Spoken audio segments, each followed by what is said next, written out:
Je me rappelle pas, non, mais on verra. Boker Tov Bekulchem, lundi 24 février, Kav Dalet, du mois de Hadar Aleph, Machomcha David. Un bonjour à Corinne Benamou, Bezrat Hashem, on l'entend pas, mais on pense à elle, Bezrat Hashem, et encore une fois de plus, merci à tous ceux qui nous soutiennent. La fois, je sais pour la femme de David, bien entendu, elle a accouché un grand Mazel Tov aussi pour David Aziza, pour ce joli garçon qui est venu au monde. Comment s'appelle sa femme? Georges. Sa femme s'appelle Georges. Bon, tu me diras, aujourd'hui, il n'y a plus rien qui me surprend. Hein. Hein? Chen Batiafa. Georges, très bien. Ça, c'est une espèce de drôle de choses.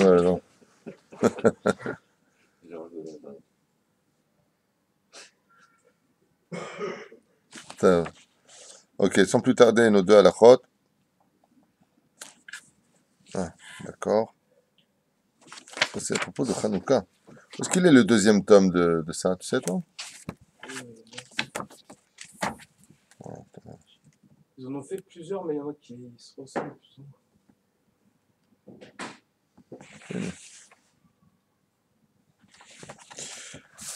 moins. Les halakhot de Purim sont ici, sans plus tarder. Les enfants qui sont encore dépendants de la table de leurs parents, donc en d'autres termes, qui sont jeunes et dépendent de leurs parents. Donc doivent-ils eux aussi donner, ont-ils l'obligation de donner matanot laivyonim? Alors il est marqué comme ça ici, banim ubenot asmuchim al shulchan aviem chayavim mizvot matanot laivyonim afal pi she'en lahem mamon mishelahem velo garam me'ani she'afal pi she'en lo klum chayav mizvazo, il a l'obligation malgré tout de le faire. Ce qui compte, c'est bien entendu la qualité avec laquelle il le fera et non pas ce qu'il y a dans le panier. Donc oui, même les petits, nous devons les éduquer et nous avons l'obligation de leur donner Bezrat Hashem, la mitzvah de Matanet Lavyonim. Am yesh la'atir la tête Matanet Lavyonim lifnei Purim. Est-ce qu'on pourrait permettre dans un cas où une personne ne serait pas là, je sais pas, il prend, bientôt on va y arriver, il prend la fusée, il va sur Mars. Peu importe, il n'est pas là, il ne peut pas faire Matanet Lavyonim. Pourquoi? Parce que là où il va, en Afrique, il n'y a personne là-bas, il va ou en Amazon là-bas. Tu me diras, aujourd'hui, bien, il y en aura partout où tu vas, tu as des falafels en hébreu. Alors, j'ai une amie qui est partie dans un, je sais pas où, à la frontière chinoise, un truc perdu complètement. Elle est arrivée dans un endroit, elle a trouvé des écritures en hébreu, glad kasher. On est partout. On est peu, mais on est vraiment partout. Quoi qu'il advienne, si cette personne devait partir, est-ce qu'elle pourrait faire Matanot Laivyonim avant? Zat Tshuva. זמן ניתנה מתנות לאביונים הוא דווקא ביום פורים עצמו ולא במקום אחר, seulement. מכל מקום רשאי לתת לאדם, לתת לאביון את המעות מלפני פורים ולהתנות עמו שלא יזכה בהם עד יום פורים. Comme par exemple, s'il devait partir, alors comment on fait dans ce cas-là? Est-ce que la personne ne doit partir? Comment elle fait dans ce cas-là? Elle peut tout à fait déposer par exemple son argent ou alors ses paniers chez la personne d'à côté, s'il est intéressé par lui. Et il dit, mais tu ne touches pas cela jusqu'au jour de Purim Mamash. Donc, il le dépose en picadone chez lui. Ou deuxième option, il est mémané Shaliah. C'est pas marqué ici, mais je vous le dis. C'est-à-dire quoi? Lui, il doit partir. Il dit, voilà, c'est très simple pour moi. Quand je partirai le jour de Purim, tu viens en mon nom et tu donnes ma donat laivyonim. C'est-à-dire? Donc, l'argent à la personne. C'est pas comme pour la Megillah.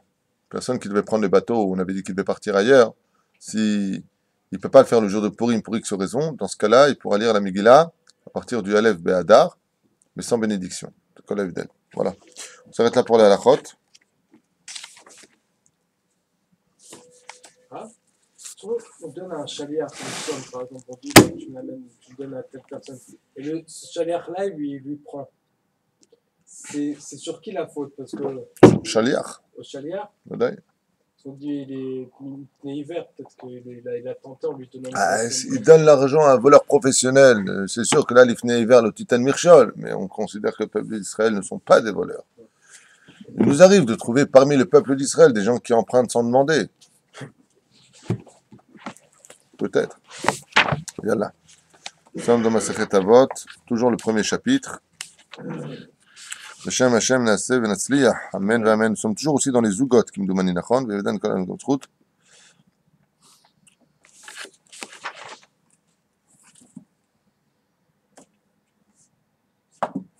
Voilà. Shimon Mishnatet. Shimon ben Shattach. Shimon ben Shattach. Eve Marbel Arkor et Aedim. Sois vigilant dans tes enquêtes sur les témoins. Quand on vient te dire quelque chose, ça évitera d'ailleurs beaucoup de dégâts. Très souvent, on l'avait déjà expliqué la dernière fois, quand on vient entendre un témoignage de quelqu'un, souvent on se contente, avec un grand Yetzerara, d'écouter au niveau de la surface des mots ce qu'il a à dire, et on part très content avec les renseignements qu'on a. Par exemple, quand quelqu'un, des fois, vient te parler dans la vie, tu peux pas savoir tout ce qu'il y avait. Vas-y, commence à dire. En fin de compte, il y avait quoi? Il n'y avait rien. Très souvent, on extrapole dans les mots.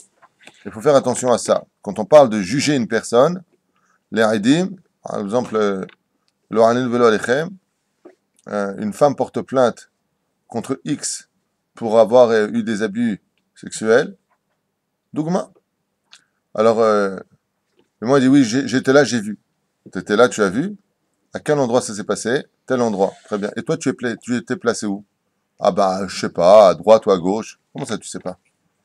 Si tu sais pas toi où tu étais, comment tu peux dire comment tu peux être sûr d'avoir vu quelque chose? Comme ça, la Gemara dit dans ma cote.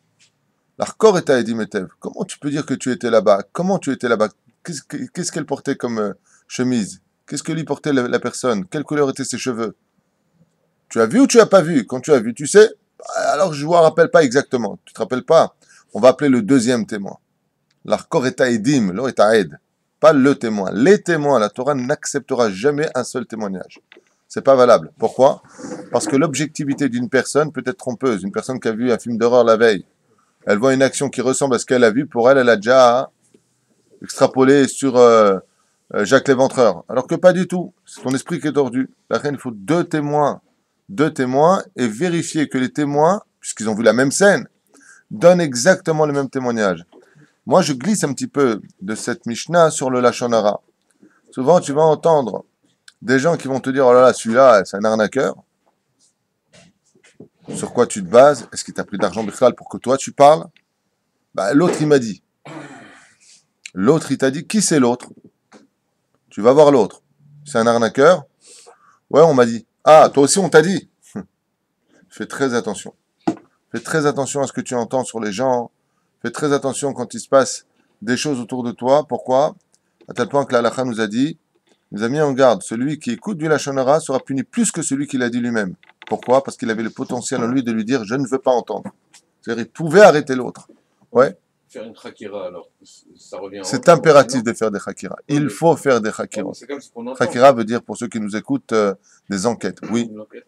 Il faut absolument faire des enquêtes. Ce que je veux dire par là, si quelqu'un vient nous dire, celui-là, il a fait ça et ça, et qu'on entend, on entend du Lachon Hara. Ça s'appelle Kabel et Zeberavon Mukbal. Moi, quand j'entends des choses sur des personnes, je prends tout et je mets de côté. Keilou, il n'y a rien. C'est-à-dire que la personne, pour moi, est toujours blanche.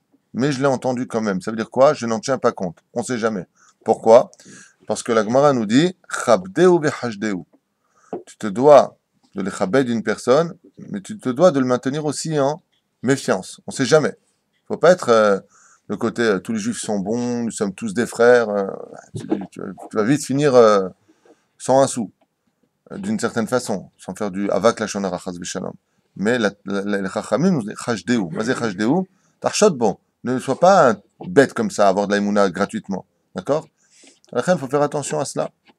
Combien on te dit un rav vient ramasser pour sa yeshiva. D'un coup, tu entends yeshiva, il n'a même pas d'yeshiva. Ah, il n'a pas d'yeshiva, elle ne lui donnait pas, il n'a pas d'yeshiva. On t'a dit un truc, ça y est, tu t'enflammes. C'est là qu'est le problème de notre vie. On est assoiffé de la shonara. On est assoiffé des histoires des autres, de ce qu'on a, de scoop.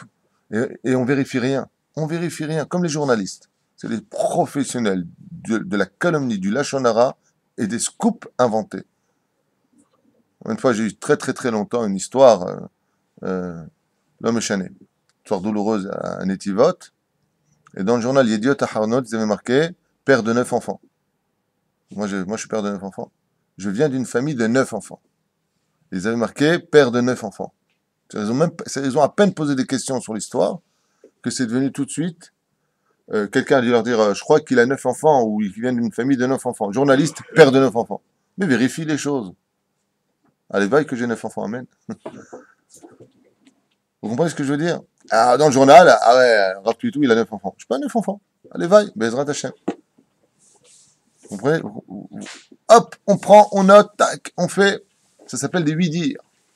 On aurait entendu que la Mishnah vient nous mettre en garde ici, Rabota, et nous dit Veve l'arkor et ta'idim. Faites très très attention de bien vérifier. Besha'a, sha'ata, hoker et ta'idim. Shema mitocham limdu le shaker. Mitor devalecha yevinu. Ma shebelibecha v'ilmedu. Le mar de varim shelo ayu. Kede liskot badin. Afin qu'ils n'apprennent pas de toi, Bezrat Hashem, ni à mentir, ni à Chas v'shalom. On avait fait cette Mishnah, je viens de me rendre compte. Donc on avance. Oui. Top. Ça fait du bien de toute façon à entendre l'importance de vérifier comme pour les Shlom Bayit. Comme je vous l'avais dit la dernière fois, quand tu entends le mari qui parle de la femme, c'est Eva Braun. Quand tu entends la femme qui parle du mari, c'est Hitler. C'est vraiment... c'est la guerre. Quand tu les entends ensemble, tu te rends compte qu'il n'y a pas de fumée sans feu. Ça veut dire qu'en réalité, l'un a un problème, l'autre a un problème, et chacun refuse d'écouter le problème de l'autre, et donc chacun reste à sa place, et ça explose. Avtalion, Chachamim Zaru b'divrechem, Shema tachovu chovat galut v'tiglu limkom, ma'im ha'ra'im ve'ishtu ha'talmidim ha'ba'im ha'chareim ve'yamutu v'nimtza Hashem shamayim mitchalel. On avance la Mishnah Yud Aleph, puisque la Mishnah Yud aussi on l'avait fait. Alors Avtalion, il dit comme ça, Shmaya Avtalion, on connaissait Avtalion, il vient de la descendance de Sancheriv, roi de Ashur, converti au judaïsme selon la tradition juive. Il dit comme ça, Isaru b'divrechem, faites très attention, les chachamim, mais aussi doivent faire très attention à ce qu'ils sortent de leur bouche. Shema tachavu chovat galut v'tiglu limkom ma'im ha'ra'im, car, chas v'shalom, à cause de cela, vous pouvez être expulsé de la terre d'Eretz Israël et vous retrouver dans la galoute, dans des mauvaises eaux. Et vous allez boiront de cette eau-là, en d'autres termes, qui est sale, et pourront mourir, et le nom de Dieu sera ainsi, chas v'shalom, mechulal, comment on dit mechulal? Sali. C'est pas vraiment la traduction, mais on va dire ça comme ça. En d'autres termes, comme je l'ai déjà expliqué, pour pouvoir enseigner la Torah, pour être un Rav qui enseigne la Torah, il ne suffit pas de connaître la Torah. C'est pas suffisant. Sinon, tous les ordinateurs, on les appellerait Gvod Arav. Pourquoi? Parce qu'ils ont toute la Torah en eux. Un ordinateur, il a un disque dur, et puis on peut lui mettre autant de Torah qu'on veut. Ça fait pas de lui un Rav. La psychologie, la pédagogie, c'est-à-dire que le message que nous allons faire passer à autrui sont l'essentiel de l'enseignement. Ce qui fait que, Shema tahuvu, de peur que vous soyez maintenant digne d'une punition, c'est-à-dire que l'enseignement que vous avez donné, s'il a mal été donné, ça peut plus engendrer de dégâts que de construction. Et la punition, nous dit la Mishnah de cela, c'est que si l'enseignement n'avait pas été fait que d'être Moshe Israël, ça provoque la galoute. Ça veut dire que c'est une petite claque un peu pour le monde de la Torah, car on aurait pu penser facilement que seul celui qui ne fait pas Torah au mitzvot est renvoyé de la terre d'Israël. Bien ici la Mishnah ne nous dit pas du tout. Les chachamim eux-mêmes peuvent provoquer la galoute. Un truc de fou, la hidouche. De peur que leur enseignement ne soit pas valable. C'est marqué noir sur blanc. Chachamim. Chacham, t'as dit chacham, chachamim. Izaru b'divrechem. Faites attention à ce que vous dites. Shema tachovu, de peur que vous maintenant n'apportiez une dette sur le peuple d'Israël. Chovat galout. Et que vous soyez chayav de sortir en galout à cause de ça. Et que tous vos élèves. Le chacham et ses élèves. Ce qui a marqué ensuite dans la suite, qui a marqué. Et vous pouvez apporter la mort de vos élèves. Bichlal. Donc ce n'est pas simplement le monde du chol qui est à remettre en question, c'est aussi le monde de la Torah qui est à remettre en question. C'est-à-dire que pour être dans le bon chemin, et excusez-moi de le dire ouvertement, mais j'en pense pas moins de ce qui est marqué ici. Quand vous voyez des rochers yeshivot avec de longues barbes, avec de grands chapeaux, ou des gens qui ont des kippotes différentes, dans tous les domaines où tu apprends la avatrinale, l'amour du prochain, constamment, et qu'on te critique tout de suite après la yeshiva d'à côté, comment vous voulez que les élèves ils aillent bien? Comment vous voulez qu'on ouvre un cheder, un Talmud Torah, où on apprend que seul celui qui est juif, c'est celui qui te ressemble, et que quand tu vois un mec traditionnaliste, tu as les enfants qui l'appellent, regarde le goy qui est en face. Ce qu'a vécu mon frère, c'est pas normal. Alors que Bliaïnera, c'est un tzaddik qui est Sodolam. Ouais. Parce qu'on leur a appris l'amour d'Israël, mais cet Israël qui ne ressemble qu'à leurs vêtements. Ça, c'est une catastrophe. Et ça amène la galoute. C'est pour cela que le pire de notre histoire, c'est d'avoir amené la galoute en Israël. D'avoir amené la galoute en Israël. C'est pour ça que la fin des temps, parce que ce soir il y a un shiur avec le Rav Yoel Ben Arouche, si Dieu veut, sur la fin des temps, c'est pas de sortir les enfants d'Égypte pour nous emmener en Israël, nous sommes déjà en Israël. Alors quelle est donc la Géoula? Eh bien ce sera de sortir la galoute d'Israël maintenant. On a quitté la galoute pour rentrer en Israël, et la fin des temps c'est le contraire. Ce sera sortir la galoute d'Israël. De se comporter enfin comme un peuple, Bezrat Hashem, qui rejoindra non plus l'état de peuple, mais l'état de famille. Le Mishpachot Adama, comme on a l'habitude de le dire dans la Shabbat, à la fin des temps, Bezrat Hashem, le peuple d'Israël ne sera plus un peuple, mais on sera redevenu une famille, comme ce fut le cas de la création du monde. Quand on a vu dans la paracha de Noach, où Be'etzem, là-bas, il n'y avait que des familles, il n'y avait pas de peuple. Pourquoi elle s'appelle l'Égypte? Parce qu'il s'appelle Mitzraïm, le mec, il a créé son territoire qui porte son nom. Donc, qui étaient les Égyptiens de souche? C'était tous les enfants de couche d'Égypte, de tous les pays qui existaient, c'était les enfants. Donc, il y avait un père et l'arbre généalogique qui s'en suivait. Après la tour de Babel, tout a été mélangé, justement. Le Balbel est à Mishpachot. Mais à la fin des temps, on reviendra au cycle premier, où la famille du peuple d'Israël se réunira maintenant mamash comme une famille. Et qu'est-ce que ça veut dire? Ça veut dire que même si on est fâché avec son propre frère, ben ça reste son frère. On ne peut pas divorcer d'un lien sanguin. C'est mon frère. Comment Mania Cholasot. C'est un enfoiré, c'est un ceci, c'est un cela. Ah ben c'est mon frère. Mania Cholasot.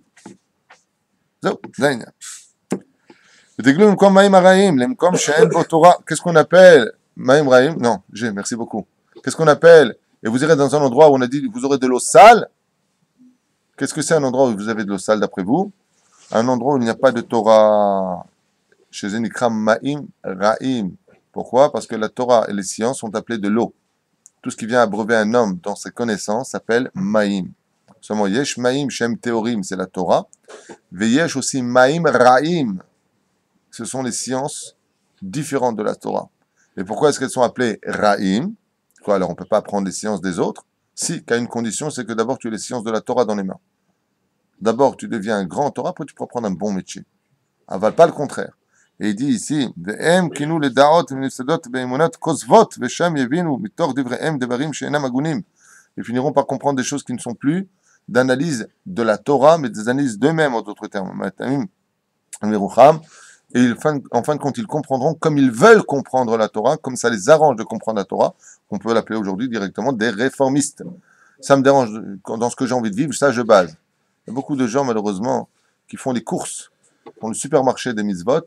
Ça je prends, ça je prends pas. Ça je verrai, je suis pas encore prêt. Ça par contre, je veux bien prendre. Font le supermarché des mitzvot. Ouais. Et malheureusement, ces élèves-là, eh bien, ils finiront par suivre le mouvement des comment ça s'appelle, nous?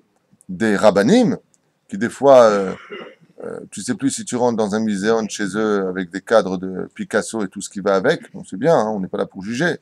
Mais est-ce que c'est le chemin à suivre pour les talmidim?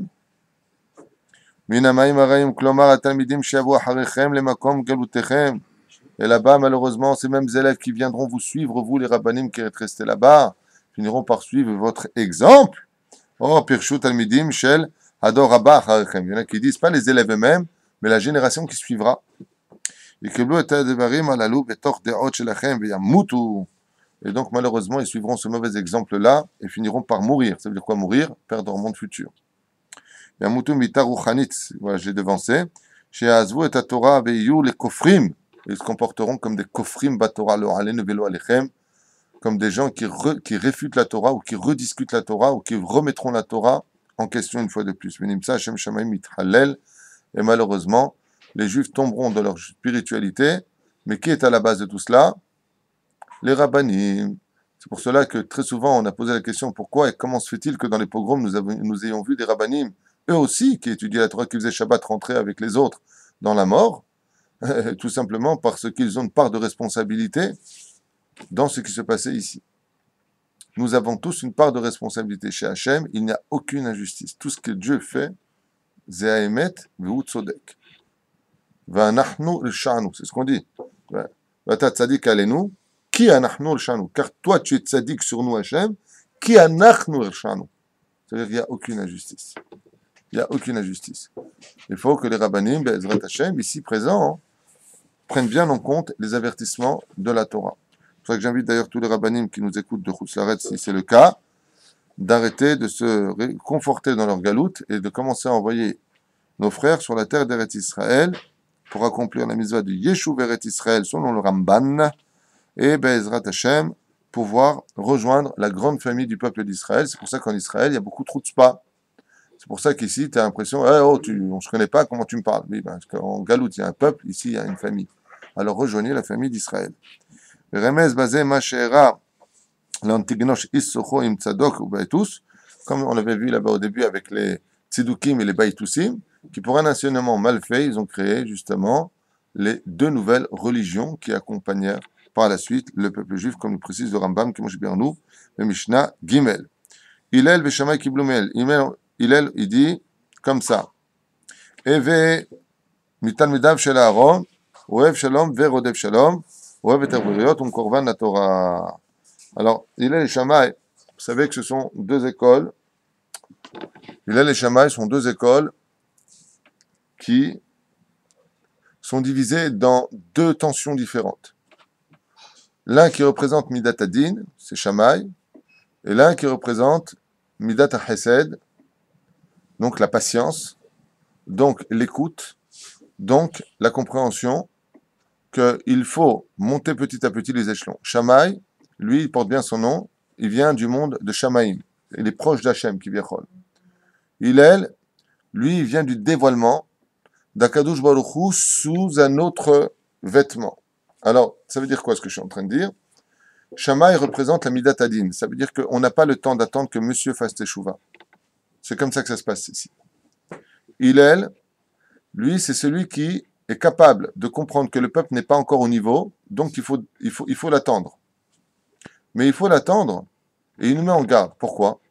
Parce que comme c'est Hillel qui enseigne cela, Oev Shalom et Rodev Shalom, faites partie des élèves de Aaron, comme nous dit la Mishnah, d'abord on va la traduire, après on va l'expliquer avec le Dachem.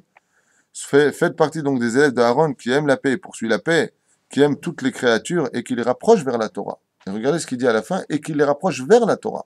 Parce qu'on aurait pu penser que comme c'est Hillel, il va descendre la Torah pour les autres. Alors que ici, la Torah nous met en garde, la Mishnah nous met en garde. Tu peux être patient, tu peux être ce que tu veux, Aval, fais attention de faire monter les hommes vers la Torah. On ne descend pas la Torah vis-à-vis des hommes. Comme les gens disent souvent, ouais, mais dans cette génération, tu comprends que non, la Torah ne bouge pas, la Torah est immuable, la Torah ne se change pas pour la génération. C'est aux gens de s'adapter à la Torah dans toutes les générations et d'adapter des halachot, par contre, qui n'existaient pas avant par rapport à de nouvelles situations. Ça n'a rien à voir. D'accord? Alors, la reine Katuv Kacha, Hillel et Shammai. Bet Hillel et Bet Shammai. Donc, ces deux grandes écoles. Donc, l'une qui était Midat Adin, et Shammai, donc vous savez que les halachot n'ont pas été fixés, ce n'est que je crois dans 3 endroits différents, n'ont pas été fixés selon Shammai. Et pourquoi? Parce que Shammai avait tort d'après vous? Non. Alors pourquoi? C'était vraiment une justice pure qu'il avait. Parce que Shammai avait une Torah qui n'était pas adaptée à la situation du peuple d'Israël. Le Rambam était trop dur, non? C'est Midat Adin, c'est la Midat du feu. Shammai, c'est celui qui représente le glaive, comme c'est marqué dans Masechet Shabbat, Bedaf Yud Zayin Amud Aleph, au milieu de la page, là-bas, on nous parle d'un événement terrible qui s'est passé entre les élèves de Bet Hillel et Bet Shammai, où les élèves de Bet Shammai avaient donné une halakha, les élèves de Bet Hillel l'ont contredit, et les élèves de Shammai ont sorti les épées de leur glaive et les ont mis sous la gorge des élèves de Bet Hillel, de Hillel Azaken. Et Hillel Azaken était présent dans Bet Midrash. Et là-bas, il y a marqué Vaheya Hillel Azaken, Yom Kaché, Sheyom, Shenesabo, Chet Haegel. Et ça a été un jour pour Hillel Azaken aussi dur que le jour de la faute du veau d'or. Pour vous dire à quel point cette génération de Hillel et de Shamaïstes, les Shamaïstes, dans d'autres termes, étaient des élèves extrêmement virulents dans le domaine de la halakha. C'était Midat Adin, c'était un petit peu, si vous me permettez l'expression, l'élève Alfé Avdalim, c'est un petit peu ce que l'islam a voulu décalquer sur la déa de Hillel, de Shammai. Shammai, c'est où tu fais, où je te trempe, où ça va pas. Quelque part, Shammai, ils sont précèdent. Pourquoi? Parce qu'ils acceptent d'étudier avec Hillel. Justement, alors on va y arriver à ta réflexion. Ils sont quand même pressés parce qu'ils acceptent d'étudier avec Hillel. C'est là qu'est tout le problème. Malheureusement, non. La preuve en est, dès qu'ils ont essayé d'étudier ensemble, ça finit avec des épées et des coups de matraque. Pas du tout. C'est là qu'est le problème.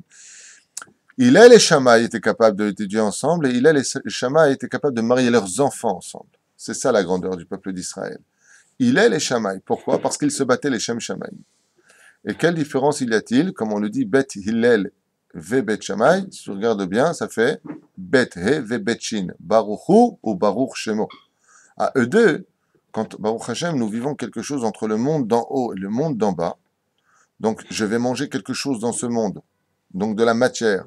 Mais je veux dire quelque chose de spirituel, comme la bénédiction, donc de spirituel. Qu'est-ce qu'on dit? Baruch Ata Hashem, Baruch Hu, Baruch Shemo. Le Shem Havaya ne se prononce pas tel qu'il est marqué. Ça, c'est Shammai. Par contre, on va lui donner un manteau. Ça, c'est le nom de Adnout. Combien c'est Adnout en hébreu? Aleph, 1. Dalet, 4. 4 et 1, 5.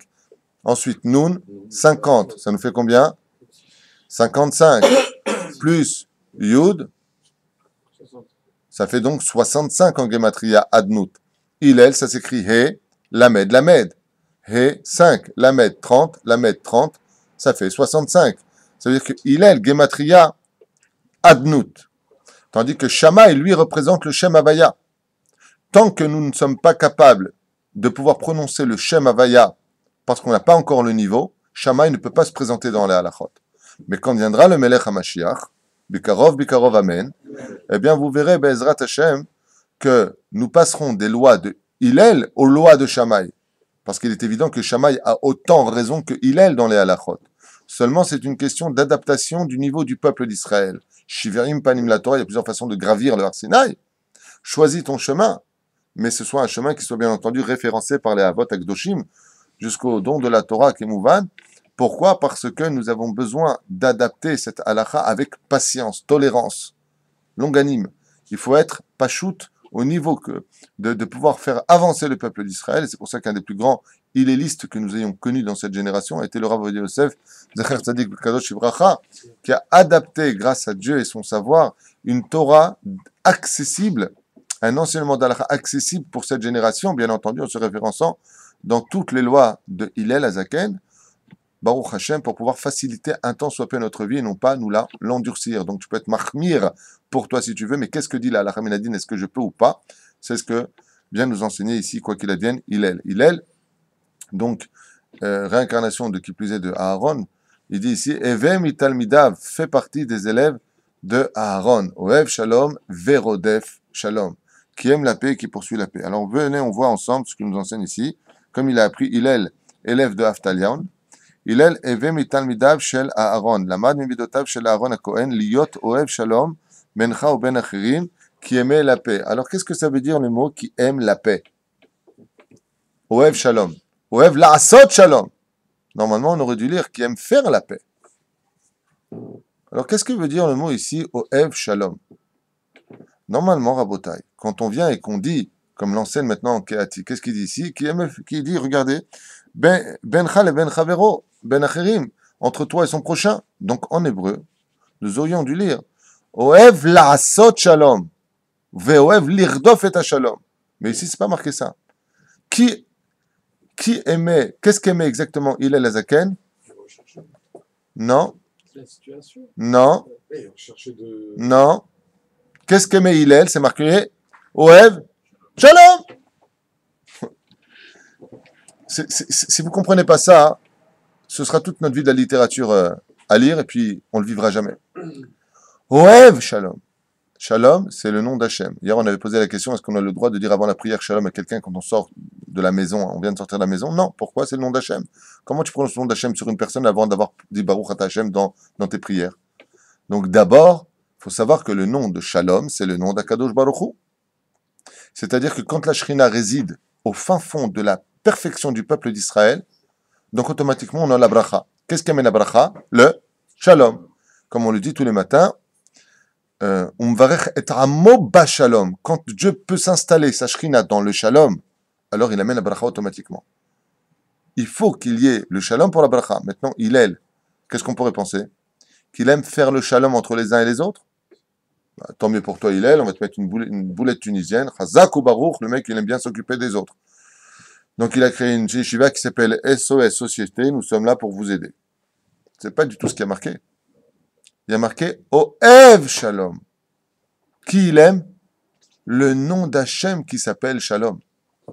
Et étant donné qu'il aime le mot Shalom, qui appartient au dévoilement d'Akadosh Baruch Hu sur terre, ça lui donne toutes les raisons pour aller instaurer et installer le Shalom chez les uns et les autres. Maintenant, comment on va le vivre dans notre vie à nous, comprenez-le bien. J'ai tort, il a raison. Il a raison, j'ai raison, il a tort. Peu importe qui. Pourquoi je fais la paix avec lui? Ce mec est un enfoiré, je le déteste, il m'a fait tout le mal du monde entier, et tu veux que je fasse le Shalom avec lui? Je n'ai pas de raison de faire le Shalom avec lui. Donne-moi une raison valable pour que moi je fasse la paix avec lui. La seule raison valable que vient nous entendre. Mais tu n'aimes pas le mot paix. Je ne fais pas la paix pour toi. Je fais le Shalom pour le Shalom. C'est-à-dire que tu n'es pas mon but de par lui-même. Parce qu'il n'est pas bon. Les mains d'avoir dommé. Regardez une mère qui a... La pire des choses que peut subir une maman sur terre, ou un père d'ailleurs, c'est de voir ses enfants ne pas se parler. Quand des enfants sont en guerre, que l'un ne se parle pas, ne parle pas à l'autre, les seuls qui morflent de cette situation, ce sont les parents. Et qu'est-ce que dit la mère à son fils? Je t'en prie, mon fils, c'est pas grave, pardonne ton frère. Tu sais quoi? Fais-le pour moi. Fais le shalom pour moi. Bon, tu sais quoi, maman? C'est vraiment pour toi, parce que lui, si c'était pas mon frère, je l'aurais... Mais je fais le shalom pour toi. Aaron, il nous apprend quelque chose de phénoménal ici. Cherche pas à faire le shalom parce que tu vas dire de toute façon à quoi ça sert de faire le shalom avec lui. Fais pas le shalom parce que tu sais de toute façon que tu avais raison, que c'est lui qui a tort. Fais pas le shalom parce que tu veux simplement montrer l'exemple. Fais le shalom parce qu'il y a papa qui te regarde. Il y a Kadosh Baruch Hu qui s'appelle Shalom. Et lui, son nom, faut l'aimer. Mais il faut le pratiquer. Le Hamidrash, ce n'est pas l'étude qui compte, c'est l'action. Donc, fais le shalom pour aucune autre raison que le shalom lui-même. Et là, à partir de ce moment-là, tu comprendras pourquoi tu dois faire le shalom. Parce que si tu tiens à avoir raison, automatiquement, alors si tu attends l'autre, on va se fâcher à vie. Parce que lui pense qu'il a raison, l'autre pense qu'il a raison, et le shalom disparaît.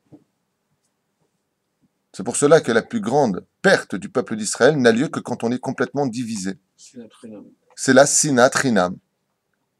Alors quelle raison moi j'aurais aujourd'hui à aimer un autre juif qui n'a aucun intérêt pour moi? Je parle concret, j'en ai à faire de lui, pas s'il traverse l'écrasé, que j'en ai à faire, c'est son problème. Tous les jours, il y a des juifs qui meurent. Pourquoi moi je dois être dans cette situation? Pour Dieu. Hein? Pour Dieu. Uniquement par rapport à Hachem. Et c'est exactement le secret de ce qu'on avait expliqué dans la paracha de la semaine. Bon, c'était à Paris. La situation de s'aimer dans le couple. Si on s'aime parce que tu es belle, si on s'aime parce que tu es la mère de mes enfants, les enfants deviennent le bouclier du shalom. Si on s'aime parce qu'on a la même société au même nom, si on s'aime parce que tu cuisines bien et que j'aime bien ton couscous boulette, ça va pas aller loin dans le shalom. Mais si je t'observe par les lunettes du shalom, c'est-à-dire du nom d'Hachem, c'est-à-dire qu'on n'est pas toi et moi dans la vie, aussi Hachem qui nous a unis, alors les choses deviennent différentes. Si je suis capable de t'observer par les fenêtres d'Hachem, alors Bezrat Hachem, les choses sont différentes. C'est pour ça que la meilleure éducation, par exemple, dans les enfants, les Chachamim nous ont dit, tu veux éduquer ton fils comme il faut, c'est pas ton fils. C'est le tien, celui d'Hachem. T'es pas seul. Regardez par exemple, si je vous laisse un garçon à garder qui n'est pas votre enfant à la maison, il va faire une bêtise, comment vous allez réagir? Yaled, fais attention. Si c'est ton fils, mais tu comprends rien, tout de suite. On est trois choutafim, viens moi aussi dans l'histoire. Éduque ton enfant comme... Chérie, il n'y a pas de problème, va au cinéma, après tu vas en boîte de nuit. Hop, hop, hop, hop, hop, hop, hop. C'est pas que ton fils te dit Hachem, c'est aussi le mien. Tu peux pas prendre la neshama que j'ai donnée, parce que Dieu, il a créé la neshama. Le Père, il a créé quoi? Le corps. Dieu, quand il reprend son fils, il prend sa neshama. Ce qu'il a mis, il reprend. Et toi, tu reprends tes dés, tu reprends ton corps. T'as qu'à te le prendre, tu le mets sous terre. Alors, allez, ne velo alechem. Ah ben, c'est une réalité. C'est une réalité de la vie. La reine, si tu veux, Bezrat Hachem, que le shalom existe, ne fais pas le shalom parce que t'en as marre de la dispute, hein. Ah non. C'est pas ça le truc. Fais pas le shalom parce que t'en as marre, tu es fatigué, je préfère la paix. Non, non, non, non, non. Pour le shalom. Il faut que dans tout ce que tu fasses dans ce monde, si le shalom tu veux qu'il vive, au Ev Shalom. Qui il aimait Aaron? Le nom d'Hachem qui représente le shalom. C'était le représentant du mot shalom. C'est-à-dire qu'il était shalem avec lui-même. Et de là, on a une explication pédagogique, psychologique extrêmement forte pour nous. Tu ne peux vivre en paix avec les autres que quand tu vis en harmonie avec toi-même. Si tu es en paix avec toi-même, c'est-à-dire que si ton âme n'a pas divorcé de ton corps, Qu'est-ce que c'est en général un Choser B'Tshuva qui ne supporte pas les Chilonim? C'est quelqu'un qui a le corps, qui a divorcé de son âme. Donc il est en guerre contre lui, donc il est en guerre avec les autres. C'est le balagan, ça tire. À l'intérieur de son être, il est mal dans sa teshuva. Donc automatiquement, il sera mal. Quand tu vas voir quelqu'un de religieux qui va faire une bêtise, il va mal le juger. Quand tu vas voir un chiloni qui ne fait pas Shabbat, il va mal le juger. Pourquoi? Parce qu'il est en guerre avec lui-même. Mais quand tu es vis en paix avec toi-même, quand tu es Baruch Hashem, rangé et shalem avec toi-même, donc tu es shalem avec les autres. C'est pour ça que quand des fois ça hurle ou dans le travail ou ça va pas et tout ça, au lieu des fois de se prendre la tête, on devrait dire à celui avec qui on parle, ben, tu es en lachatz en ce moment, tu as des problèmes, et le mec il va te dire tout de suite, oh punaise, si tu savais, j'en peux plus, je suis à bout. Ah d'accord. Donc tu m'as mis dans le lot. Vous comprenez ce que je veux dire? Mais quand on est serein, quand on est bien, qu'est-ce qu'on dit? Bon, c'est un idiot. Quand on n'est pas bien avec soi-même, alors on n'est pas bien avec les autres. D'ailleurs, la preuve en est. Quand quelqu'un vous hurle dessus et que vous estimez que ça va pas du tout, qu'est-ce que vous dites de lui? Il est fou. C'est quoi un fou? C'est celui dont l'esprit s'est détaché de son corps. C'est-à-dire son corps, son comportement et son être ne sont plus du tout en contact. Ça s'appelle un fou. Meshuga. C'est là que le Satan nous cholette. D'accord? Le Zaïnian. Donc, Tu peux très bien ne pas avoir, ne pas détester quelqu'un, mais ne pas avoir envie de le fréquenter. tout à fait. Parce que des fois, on va y arriver. Des fois, le shalom, c'est l'éloignement. Il y a des gens avec qui il y a incompatibilité. Tout comme les juifs. On est tous d'une même famille, mais on a des sangs différents les uns des autres. A plus, A, B, ou je sais pas quoi. Ouais. Donc, B+, tu dis. Il y a aussi moins, non? Top, l'homme est chané, quoi qu'il advienne.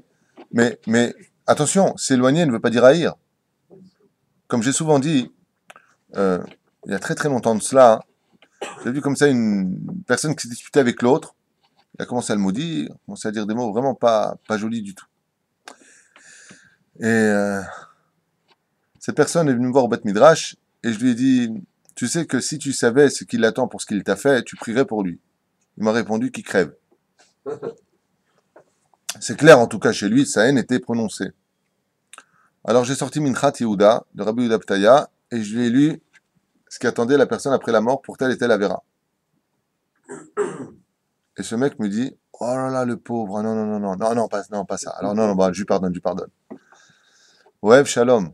Il ne faut pas que le nom du mot shalom, chazve shalom, il soit cassé, il soit brisé.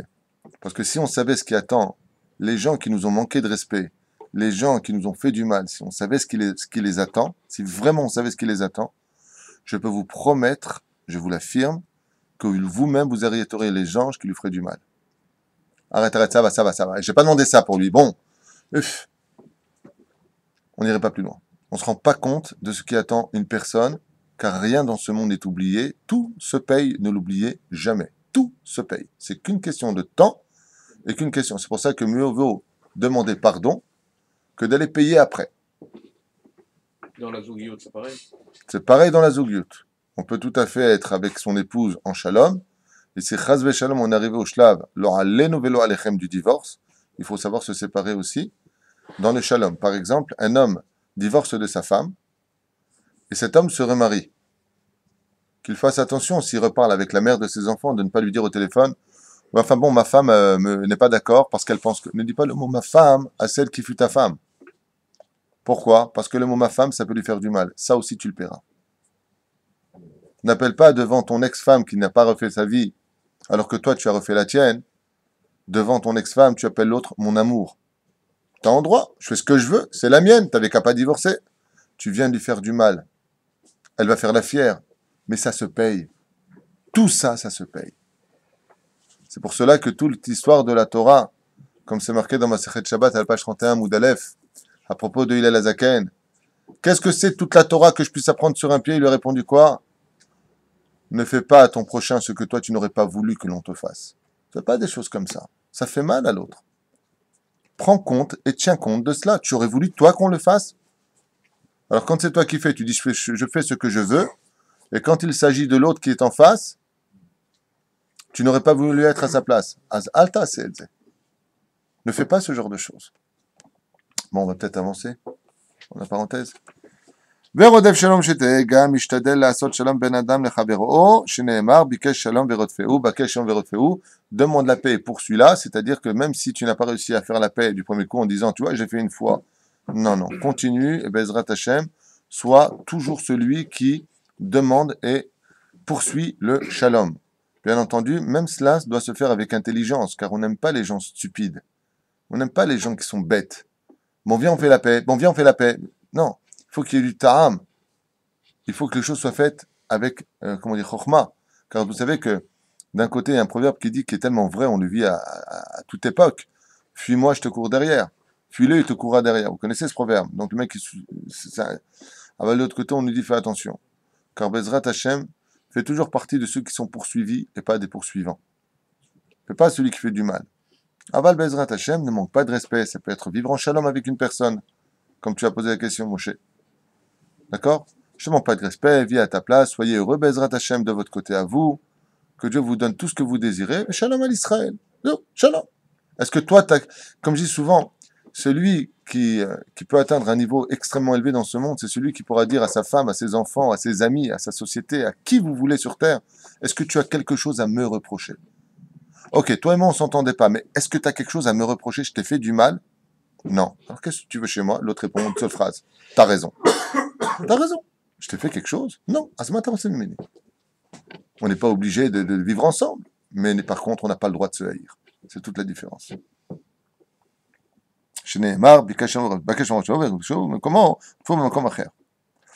Ici, Rabbi Nathan, il rapporte, il dit, Ketzad aya Aaron ohev shalom verodef shalom. Il rapporte comment il faisait. Il allait jusqu'à mentir à Aaron. Il allait voir, par exemple, un couple. Il allait voir le mari, il dit, oh là là, j'ai vu ta femme, elle est en larmes, elle ne sait pas comment te demander de revenir à la maison, tu sais qu'elle est un petit peu fière. Ah, c'est très bien qu'elle ne peut pas vivre sans toi. En tout cas, elle m'a dit que si je te voyais, qu'elle n'osait pas te demander pardon, quoi, mais elle ne trouve pas ses mots. Après, il allait voir la femme, il dit, oh là là, j'ai vu ton mari sur un banc, qu'est-ce qu'il est malheureux, il a les yeux dans le vent comme ça, il cherche ses mots, il ne sait pas comment te récupérer. Et ainsi donc, quand ils se revoyaient l'un et l'autre, il parlait pas, parce que Aaron avait bien joué le coup en disant, il trouve pas ses mots, alors ils s'embrassaient et ils continuaient jusqu'à la prochaine dispute. Non, c'est une blague. Vekshera, Shnei bene Adam, Asu meriva, ze im ze, c'est ce qu'il disait. אוי לי, אח אישה, אתנה, ואראה את חבריי, ואושתי, טוב, il raconte ça, עליו, וכו' וכו'. אוהב את הבריות, donc il allait d'un endroit à un endroit. D'ailleurs, sachez une chose, comme on le dit tous les matins, il y a des mitzvot qui dans ce monde, on profite aussi bien du fruit et le noyau aussi dans le monde futur. C'est-à-dire que il y a des mitzvot qui sont prescrites par la Gemara, qui ont été reprises d'ailleurs dans la lecture du matin, comme le respect des parents, le fait de se lever à la synagogue. Mais il y a marqué aussi Ben Adam la Chavero, Ben Ish le Ishto. C'est celui qui fait la paix entre les hommes et entre l'homme et sa femme. Lui, il aura un salaire et dans ce monde et dans le monde futur. Ou le Keach Shtem Komot. Pourquoi? Parce que le but essentiel, c'est de faire vivre le nom d'Hachem, pas dans l'autre monde. L'autre monde, il vit tout seul, vous inquiétez pas. C'est sur terre qu'il faut faire vivre le nom d'Hachem. Et quand on voit le nom d'Hachem quand il vit, quand on voit un couple qui s'aime ou des amis qui s'aiment, quand on a Baruch Hashem de la hardout dans le peuple d'Israël, automatiquement on réinsère le nom d'Akadosh Baruch Hu sur le peuple d'Israël. C'est pour cela d'ailleurs que Aman va chercher à faire fuir le nom d'Hachem en appelant le peuple d'Israël Am Mefouzar. Il y a deux façons de le lire. Un peuple dispersé. Premier niveau de compréhension, un peuple qui vit sur tes 127 pays. La kavana de Aman était de dire un peuple qui n'est pas uni. Donc le nom d'Hachem ne peut pas reposer sur un plateau brisé. אוהב את הבריות שעל ידי אהבת הבריות תהא מחבב עליהם את מצוות הבורא יתברך. Et là, on a encore un chidouche, אוהב את הבריות. הקדוש ברוך הוא ילחס על כל בריותיו, ורחמיו על כל בריותיו. C'est ce qu'on dit dans le Télim 145, mais aussi dans le livre de Yona, à la fin, il est marqué là-bas que la Kadosh lui dit, quoi, tu n'as pas pitié de créatures que j'ai créées, Dieu aime ces briottes. On a une mitzvah, chez nous les juifs, d'aimer toutes les créatures. Comme quand j'étais à Paris, il y a une personne qui m'appelle et qui me dit au téléphone, voilà, j'ai vu un de vos cours, j'aimerais me convertir au judaïsme. Je lui ai dit, mais pourquoi faire? Il me dit, mais parce que je veux être juif. D'accord, ça je l'ai bien compris. Ça s'appelle se convertir au judaïsme. Mais pourquoi faire? On est tous des enfants d'Hachem. Vous aussi, vous êtes, tel que vous êtes, un enfant d'Hachem. Seulement, on est à des niveaux différents. Mais à votre niveau, à vous, vous n'êtes pas moins que nous, à notre niveau, à nous. Ça veut dire que, vous savez, un wagon, il a 2 locomotives. Vous avez déjà vu les trains? Il y en a un qui est devant et un qui est à la fin. Et vous savez pourquoi un qui est à la fin? Parce que le train, quand il arrive de l'autre côté, il repart avec l'autre wagon. Je lui dis, mais toi, tu as aussi ta place dans l'histoire de l'humanité, dans la place du puzzle de l'histoire humaine. Tu as ta place. Tu fais 7 mitzvot noachid et tu restes non-juif. Tu peux te marier avec qui tu veux, manger autant de porc que tu veux, mélanger le lait et la viande, pas avoir la contrainte de la nida, ou plutôt le cadeau qu'est la nida pour le peuple juif, Baruch Hashem, pour pouvoir retrouver notre femme, comme dit Rabbi Meir, comme sous la choupa le jour où elle va au mikvé, avoir envie de la retrouver. Donc toutes ces choses-là, pourquoi tu veux les mettre sur ton dos? Pour avoir des comptes à rendre. Fais cette loi noachid et kif taras. Il m'a répondu, ouais, j'avais pas réfléchi à ça, vous avez raison. Au revoir, au revoir. Avaloev et Taberiot. Mais il était étonné. Il était étonné apparemment d'entendre qu'on pouvait aimer tout le monde. On aime tout le monde, seulement chacun à sa place. Chacun à sa place. Chacun à sa place. Tant qu'on a des frontières pour se respecter, alors on peut vivre en paix. Le jour où on ouvre les frontières, allez voir en Europe ce qui s'est passé. On a ouvert les frontières, on ne sait plus qui est quoi et quoi est qui. C'est pas shoot. Car le fait d'aimer les hommes, on finit automatiquement par aimer les mitzvot d'Hachem. Ce qui est marqué ici, c'est extrêmement fort, et j'aimerais vraiment le dire en une phrase, mais une phrase vraiment explicite. Il est impossible d'aimer Hachem si on n'aime pas le peuple d'Israël. Sachez-le. C'est comme si tu voudrais ouvrir un coffre-fort et tu n'as pas le code pour les boutons. Si tu n'es pas capable d'aimer le peuple d'Israël, c'est ce qu'il dit ici. Le fait d'aimer le peuple d'Israël, donc les Allemands s'aiment eux-mêmes, que les Français s'aiment eux-mêmes, enfin les Français à la Shalom, que chaque nation s'aime si vous voulez, mais là on parle de nous. Dans le cas d'Israël, si on n'est pas capable d'aimer le peuple d'Israël, notre kippa sur la tête n'est rien d'autre qu'un tissu d'hypocrisie. Parce que toute l'histoire de nos déotes, de nos opinions, sont comme un bouchon sur une bouteille placé au-dessus de nous. C'est-à-dire que on pense différemment, mais il ne faut pas qu'on sorte de notre contexte. Ce qui fait que si on n'est pas capable d'aimer des juifs, on n'est pas capable d'aimer Hachem. Il faut savoir que de critiquer un juif, c'est critiquer Hachem. C'est exactement la même chose. Et en plus, s'il est religieux, encore plus. Comme c'est marqué, Kol acholek al talmidei chachamim, sofo lachlok al ashrina. Tout celui, on sait très bien que celui qui est cholek, c'est-à-dire qui vient contredire la parole des sages, il contredit déjà la parole d'Hachem. Mais ça va plus loin que ça, c'est marqué Kol hakofer, que neget talmidei chachamim, celui qui va à l'opposé de la déa des sages, finira bichlal par être kofer vis-à-vis d'Hachem. Et ça va encore plus loin que ça. Tout celui qui critique les lois des chachamim finiront par critiquer Hachem. Celui qui critique les sages finiront par critiquer Dieu lui-même. Parce que tout est relié. Le dévoilement d'Hachem, on ne peut le connaître que par rapport à la splendeur de ceux qui le représentent dans le monde, de l'action, de la pensée et de la parole. Donc de la pensée, de la parole et de l'action, plus exactement dans l'ordre chronologique des choses. Donc il faut absolument comprendre que si tu n'es pas capable de dire le matin Boker Tov, Shalom à tout le monde, tu n'es pas un homme qui peut dire moi j'aime Hachem. Parce que Dieu s'est décalqué dans le peuple d'Israël. Et donc, en voyant le peuple d'Israël, tu vois Hachem. Comme on le voit là-bas, dans Devarim, comment c'est marqué là-bas, on va l'expliquer hier, quand on voit le peuple d'Israël accomplir les mitzvot, les nations du monde sont subjuguées en disant, mais comme il est beau ce peuple d'Israël, qui pratique les Torah et les mitzvot, comme il est chacham, comme il est intelligent ce peuple. Mais pour cela, il faudrait peut-être que les Juifs veuillent une fois pour toutes cesser de ressembler à des goïms aux nations du monde. Nous sommes un peuple qui devons vivre. Voilà ce que je veux dire, va pas plaire du tout, mais un temps soit peu en autarcie, am levadad ishkon, ou bagoïm lo itrashav, et ne pas tenir compte de la déa des goïm. On ne doit pas avoir de savoir-vivre par rapport aux goïm, on doit avoir du savoir-vivre par rapport à Dieu et à nous-mêmes. Et vous verrez que le travail sera tout seul vis-à-vis des nations du monde. Mais korban, oevet aberiot, korban la Torah, et la deuxième chose qui est marquée ici, c'est un enseignement pour nous-mêmes. Tu les approcheras vers la Torah. Donc, les Karev Otam et la Torah était en haut, le Har Sinaï, et il faut les amener vers le haut. De là, vous avez un des secrets fondamentaux de la Chazara Bitshuva. Comme le dit le Talmud, ce qui sort du cœur rentre dans le cœur. Tu ne peux ramener à la table d'Hachem que si tu aimes la personne qui est en face de toi. Et tu peux être aussi dur que tu veux. Tu peux lui parler aussi durement que tu veux. Tu peux lui dire même des choses qu'il n'aurait jamais acceptées. Mais s'il voit que la personne qui parle avec son cœur, et que ce qu'il lui dit, c'est vraiment par amour pour lui, il le reçoit lui aussi avec amour.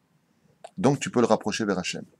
Si tu aimes vraiment le peuple d'Israël, mais vraiment, et peu importe qui il soit, quel qu'il soit, si vraiment tu l'aimes, Oev et Tabiriot, première condition, alors Korvan la Torah, alors tu peux l'emmener vers la Torah. Mais si tu as un langage où tu n'es là que pour juger les autres, pensant que toi tu es en haut de la pyramide et que tout le monde sont des rats pourris, il est certain que tu ne ramèneras non seulement personne, mais que personne ne t'aime. Car il faut savoir une chose, tout comme on le lit maintenant, on le lira plus tard dans Masechet Avot, celui qui est aimé des Biriot, Nocha Emenu, celui qui est aimé des hommes, est aimé de Dieu. Et voilà exactement la Magen David ici présente. Si tu aimes les hommes, si tu aimes ton peuple, le peuple d'Israël, tu peux être certain que tu aimes Hachem. J'ai l'impression que c'est quelque chose. Mais de l'autre côté, écoute la suite, c'est très important. Celui qui a été aimé des hommes dans ce monde, tu peux être certain, te dit la Mishnah, que Dieu l'aime aussi. C'est-à-dire que c'est un indice de savoir. Et pourquoi on a besoin de dire quoi? Dieu, il aime tout le monde? Que tu es en train de me dire là, il aime. Non, Dieu n'aime pas tout le monde. Excusez-moi, il faut étudier le Talmud pour le savoir. Il y a marqué Bichlal, Sanui Bene Hachem. Dieu sonnait autour. Il y a marqué plusieurs fois. Comme les chakranim. Celui qui est menteur, il faut savoir que Dieu le déteste. C'est marqué noir sur blanc. Hachem sonnait 4 chakranim. Les shikorim, ceux qui jurent, ceux qui boivent, pardon. Ceux qui jurent, Dieu le sonnait autour. Celui qui vole, Dieu sonnait autour. Je sonnait à Anashimaël. Il ne les aime pas. C'est marqué dans la Gemara, sonner. Donc il faut faire attention à cela. Vous comprenez ce que je veux dire? Maintenant, basé sonner, Dieu déteste. Dieu est au-dessus des sentiments. C'est un enseignement pour nous. Kavana, ne crois pas que ça passe à l'as avec Hachem. On n'achète pas Hachem. Ne crois pas que ça passe à l'as parce qu'on a d'autres qualités. Alors on parle du roi des rois. Mais nous, à notre niveau à nous, on doit tous se tenir. Comme l'a dit Shem Shouvé Hayou, Sami, quand il a eu la bar mitzvah de son fils, mon frère a répondu, moi j'ai pris sur moi une chose, c'est quand je vois un juif, de ne jamais rien faire d'autre que de savoir si je peux l'aider ou pas. Pas plus. Quel qu'il soit, et où qu'il soit, et à quelque niveau qu'il soit, mon but, c'est pas de le juger, c'est pas de lui dire, de toute façon, toi, t'es un ceci ou un cela. C'est toujours, on m'a dit comme ça, mais je me pose la question, qu'est-ce que je peux faire pour lui? Si on était tous comme Sami, Baruch Hashem, on aurait eu Scooby-Doo depuis très longtemps. Mashiach, Sami Scooby-Doo, c'est un jeu de mots, pour ceux qui comprennent rien, mais c'est pas grave. C'est la blague de la matinée. Un peu relou, mais c'est pas grave. La reine d'Ezrat Hashem, si on arrive à cela, tous autant, les uns et les autres, posez la question à savoir, qu'est-ce que je peux faire pour toi, mon fils? Donc toi, tu en es là aujourd'hui. Te juger, nous, on a 45 ans, 48 ans, 50 ans, c'est facile de voir nos enfants en leur disant, mais qu'est-ce que tu fais, espèce de rachat? Mais toi, si tu avais son âge, qu'est-ce que tu serais? Si tu étais à sa place, qu'est-ce que tu serais? Est-ce que tu es là pour le frapper, pour le condamner, ou est-ce que tu es là pour l'aider? Bon, des fois, l'aider, c'est de ne pas lui donner de quoi faire la vérotte, qu'on se comprenne bien, on n'est pas non plus des idiots. Mais c'est la question qu'on devrait se poser aujourd'hui. Maintenant que tu en es là, toi, qu'est-ce que je peux faire pour toi? Comme il a dit Hachem, quand Adam a fauté, il lui a appelé d'espèce de rachat. Il lui a dit, Ayeka, qu'est-ce que je peux faire pour toi maintenant que tu es derrière? Et lui, au lieu de dire, aide-moi, je suis tombé, j'ai été faible, il s'est plaint de la femme que Dieu lui avait donnée. La reine Bezrat Hachem, on doit faire attention à ces notions-là. Comme il est la Zaken qui a dévoilé le Shem Adnout dans ce monde, celui que l'on pouvait prononcer, de la même façon, on se doit de les Hallel et Akadosh Baruch Hu, de faire tout ce qui est en notre pouvoir pour être dans les midot du shalom. Et je finirai avec ça pour aujourd'hui. Qu'est-ce que veut dire les midot de Hillel Azaken? C'est la patience. Pour être un bon dirigeant dans ce monde, on verra que Dieu n'a choisi que des gens qui étaient Baruch Hashem, Baal Savlanut, des gens qui avaient de la patience. D'ailleurs, je vous pose une question rapide. Qu'est-ce qui a permis à Abraham de découvrir la porte du monde futur, la porte du Gan Eden? Le Midrash nous raconte, c'est quoi? Il a couru après un veau. Bon, même si selon le Moreh Nevuchim, le Rambam, il s'agissait ici d'une prophétie. Selon Rashi, En davar yotzem midei pshuto, rien ne sort du pshat. Il a couru, donc de Beersheva, il a couru jusqu'à Hebron. Vous imaginez la distance de courir après un animal? Si on s'en réfère à Rashi, c'est extrêmement grave. Sous le soleil, quand il est à trouver le veau, moi, personnellement, si je devais courir autant de kilomètres après un veau, je te promets que le veau, je le finis sur place. Il faut bien que mes nerfs, ils sortent quelque part, parce que là, viens ici, viens, et le veau, il se sauve. Qu'est-ce qu'a fait Abraham Avinu à la vache à l'homme? Quand il a pris le veau, il l'a caressé. Il lui en a pas voulu, il a été patient. Il a découvert, grâce à sa patience, disent les Chachamim, Marata Marpella. Parce que si c'était mis en colère, il aurait perdu sa chorma, il n'aurait pas vu Marata Marpella. Posez la question pour, comment il s'appelle? Yosef Hatzadik. Qu'est-ce qui a permis à Yosef Hatzadik de devenir le leader du peuple d'Israël alors qu'il n'était pas de la tribu de Juda, c'était pas le roi? Yosef Hatzadik, celui qui deviendra le roi sur ses frères. C'est sa patience vis-à-vis de ses frères. Il est capable d'aller demander le shalom, comment vont ses frères. Alors Dieu fait de lui le leader. Moshe Rabbeinu, qu'est-ce qu'il fera de lui d'un coup? Celui qui donnera la Torah au peuple d'Israël, la tribu de Lévi? Quel rapport avec toi? Eh bien, parce qu'un des moutons de Yétro s'était sauvé, et il lui a couru derrière. Et quand il est arrivé en bas de la montagne du Sinaï, ouais, le mouton, il s'est pas arrêté là. Hein. Il a commencé à escalader le chevreau. À escalader, un petit. Et quand Moshe Rabbeinu lui a couru derrière, qu'est-ce qu'il a vu? Il a vu que ce chevreau cherchait tout simplement de l'eau pour s'abreuver. Moshe Rabbeinu alav shalom, au lieu de donner un grand coup de tatane à celui-là, qu'est-ce qu'il a fait? Il l'a levé en pensant que ses pattes devaient être très fatiguées à travers les cailloux, et il l'a ramené. Akadosh Hu s'est dévoilé à lui à ce moment-là. Et ça, je nous dis, c'est la patience. Pourquoi? Parce que si tu as eu de la patience pour des animaux, à plus forte raison que tu en auras pour le peuple d'Israël. C'est un kalvachomer. Subir et Sovlanout, Savlanout, on a fait un cours sur ça, effectivement. Absolument, c'est la même racine. Et c'est exactement la force de Hillel Azaken. La force de Hillel Azaken a toujours été de se mettre à la place de l'autre. Ça veut dire que quand quelqu'un lui posait une question bête, Hillel Azaken se disait, s'il pose la question, pourquoi il en est là, lui, à ce niveau-là de questions aussi idiotes? Donc, il descendait lui, mais ne descendait pas la Torah. C'est toute la différence. Maran Rav Kook, Zecher Tzadik Kadosh Ivracha, le Rav Kook avait l'habitude de dire, la grandeur d'un grand en Torah, c'est de rester grand parmi les petits. Ça veut dire que je descends au niveau des petits, moi, mais je reste avec la Torah qui est grande. Mais de rester grand parmi les grands, c'est facile. Un contexte de grand. Vous comprenez ce que je veux dire? Ce qu'il dit en fait, c'est que simplifier un grand message, c'est plus dur que le... Mais absolument, tout ce qui est simple et tout ce qui est... qu'est-ce qu'il y a de plus fort? Dire une phrase compliquée qui veut dire peu de choses ou dire une phrase simple qui veut dire beaucoup. C'est ça la grandeur de la Torah. Hillel Azaken est celui qui est capable d'enseigner une Torah de patience, de tolérance, mais qui fait comprendre à l'autre que malgré tout la Torah ne descendra pas pour lui. C'est à toi de maintenant de gravir les échelons qui te mèneront à la Torah. Ne fais pas le supermarché de tes mitzvot. Avance. Mais Shammai, lui, par contre, n'a pas le temps. Shammai, lui, il exige du peuple d'Israël une conduite immédiate, sans condition et sans pourparler. Il n'y a pas avec lui. On attaque et on fait. La Chen Be'ezrat Hashem, pour l'instant, nous sommes sous les commandements de Hillel, Ad Boguel Tzedek Be'ezrat Hashem, où nous passerons sous les commandements de Shammai, les Shem Shamaïm, tout le peuple d'Israël. Et vous verrez que là, Be'ezrat Hashem, comme je le dirais souvent pour finir entre ces deux grands maîtres de la Torah, où leurs enfants pouvaient se marier, mais les élèves, par contre, ont fini par se détester, c'est là qu'est le problème de l'histoire juive, eh bien, vous verrez que Be'ezrat Hashem, nous aurons tous de la patience pour s'aimer, parce que ce sera, comme le demande Shammai, un ordre divin. C'est un ordre d'avoir le shalom, c'est un ordre de Dieu de s'aimer, ve'ahavta l'ereacha kamocha. Et si tu n'as pas la force de le faire pour toi, alors fais-le pour Dieu. Kol tov.